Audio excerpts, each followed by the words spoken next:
identified na po natin yung 11 probinsya na flood-prone areas per the National Adaptation Plan of the Philippines 2023-2025. Bakit po 5 lamang na probinsya ang napagtuunan doon sa flood-prone provinces na yon? At ang napagtuunan po ninyo, wala po doon sa listahan na yon, is Cebu Province, 414 projects. Isabela, wala din po doon, 341 flood control projects. Albay, 273 flood control projects. Wala din po sa listahan yon. Leyte. Ba't ka na patingin sa akin, Senator Migs? Leyte. Wala din po sa listahan. 262 projects. Senator ba, Tarlac, kasama kaya okay lang naman? Kasi pareho kaming Tarlac eh. 258 lang. Kung ikukumpara sa Cebu na 440. Camarines Sur, wala po. Camarines Sur, wala. 252. What is the logic, Mr. Secretary? Ang tinatanong po niya kanina, kung nandito lang, wala tayong po problemahin. Whatever equity you have been trying to project, equity. Logic, what is the logic? Wala sa flood. Ba't ka maglalagay doon? Hindi nga sa kasali. Para ba nga nangyari, Mr. Secretary? Hindi naman siya nagugutom. Doon ka nagbigay ng pagkain. What is the logic? Malalaki po ito eh. Well, excuse me, Your Honor, as I've been trying to explain actually, these are actually, first of all, in the National Expenditure Program that we submit, these are the priority projects that are processed actually in the field, no? In the field. So whatever is the proposal. Naintindihan po natin yun. If it is processed on the field, you will start doon sa listahan ng flood-prone areas. Yes, Your okay Honor. lang yun. Yes, Your Honor. Do not start with the areas na wala naman pong panganib ang pagbaha. Questionable po yun eh. So dito po makikita talaga yung talagang walang coordination. Kahit ang natutupad na lang talaga rito yung mamaya sasabihin mo kung sino-sino because you have to name names. Sabi mo kanina, ikaw ang nagpanukala nito. So I will ask you to name names later on. This is the reality of how the budget is being formulated at this point in time, Your Honor. I think we submitted to, as I said, the entire budget is under the scrutiny of Congress, Your Honor, at the end of the day. So whatever will come out of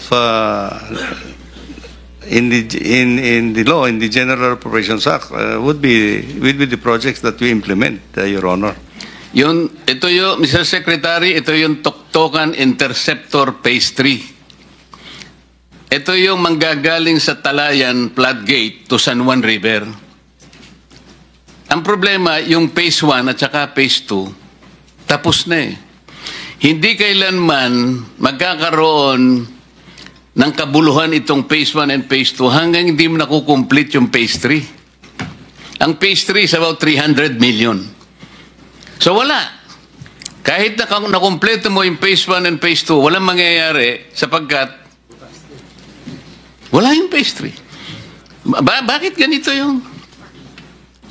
Kaya hindi talaga mariresolve ang problema mo, Senator JB, hanggang hindi nakukomplete yung Phase 3. Bakit hindi po niyo pagtunan ng pansin?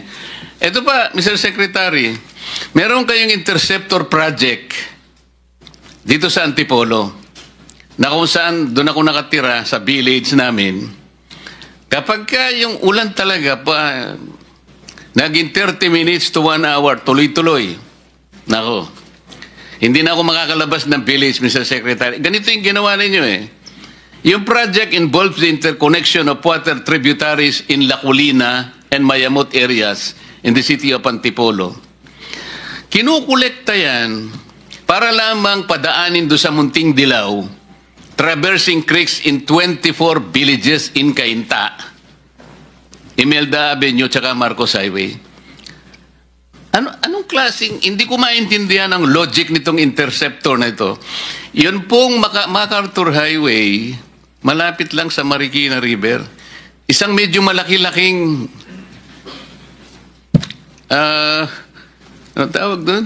Malaki-laking pipes ang ilagay nyo para lahat ng ulan na yon madrain natin sa Marikina River. It's only about 1 kilometer. Bakit kinakailangan lubugin na kami ng lubugin 24 villages in Cainta? Nang dahil sa interceptor project na ito ng DPWH. Ganito po lahat ang nangyayari.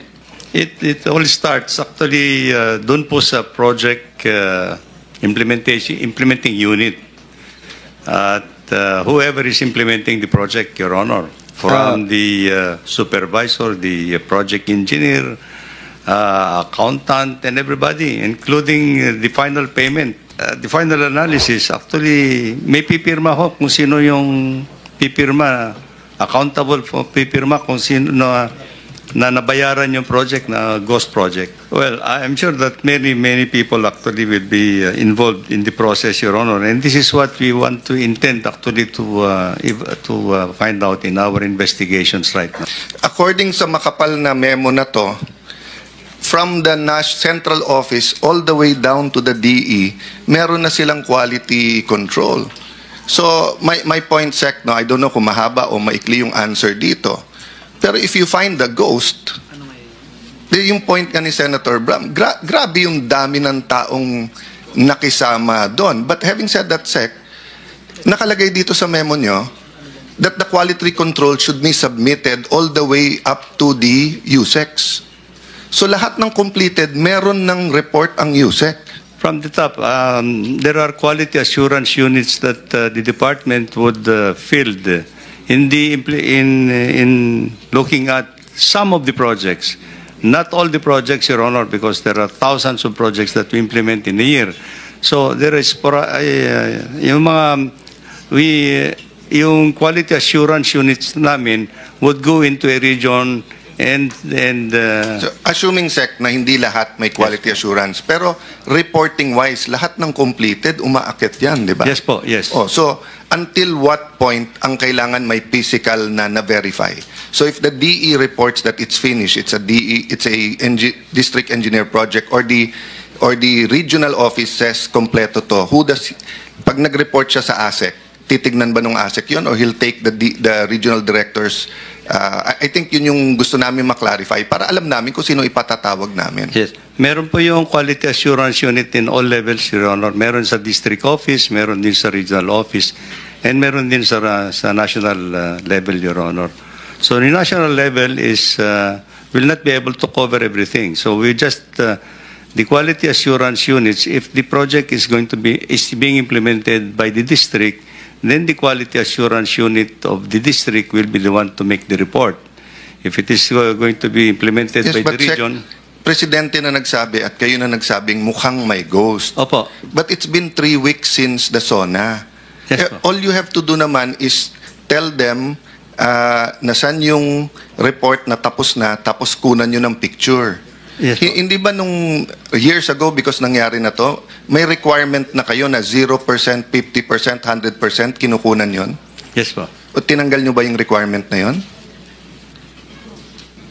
I don't know kung I think Paki-check nyo. You promised earlier that your office will be conducting investigation to establish the initial observations of the President as well as the initial concerns expressed by this committee. I will suggest that you should involve this committee in your investigation. We will be happy to deputize a staff from the Blue Ribbon in undertaking the investigation. Ganito lang kasimple. Halimbawa, yun pong binisita ng ating Pangulo sa Kalumpit. Nakita niya yung embankment kagad. Yung tingin pa lamang niya talagang lusaw na yung embankment kasi wala namang slope kasi nagkalasog-lasog na pati yung apron. Walang apron kasi nagkahiwa-hiwala yung mga seat pile. Ang contractor dito is St. Timothy. Yung dating